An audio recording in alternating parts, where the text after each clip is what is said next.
Okay, so magandang araw po sa inyong lahat. Ngayon po ay mag-unbox po tayo. Order po natin na fishing line.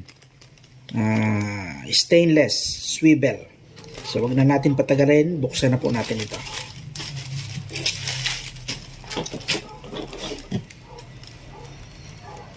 Ito po una ay hindi na i-deliver sa atin. Dahil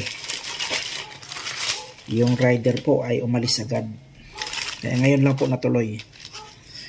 Ang bawat isa po nito ay 30 pieces.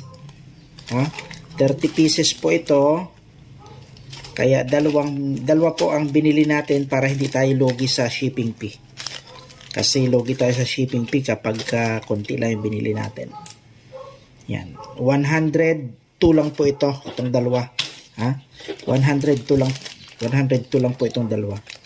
Tingnan po natin.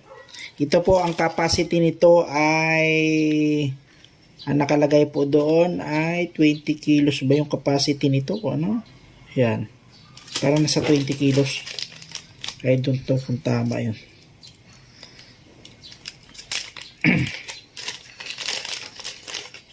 Ayan.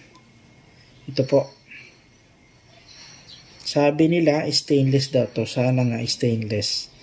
Kasi mukhang coating lang eh. Kasi pag hindi stainless to, kakalawangin agad. Ayan po. Try po natin ha. Ayun. Ayan po. Natanggal po natin.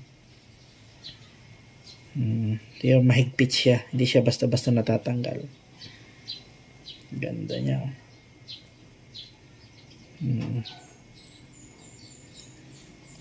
Stainless swivel.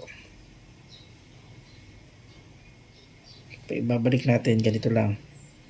Ipipress lang po natin ito dito. Ayan. So tanggal na. Ayos. Dami nito. Ayan o.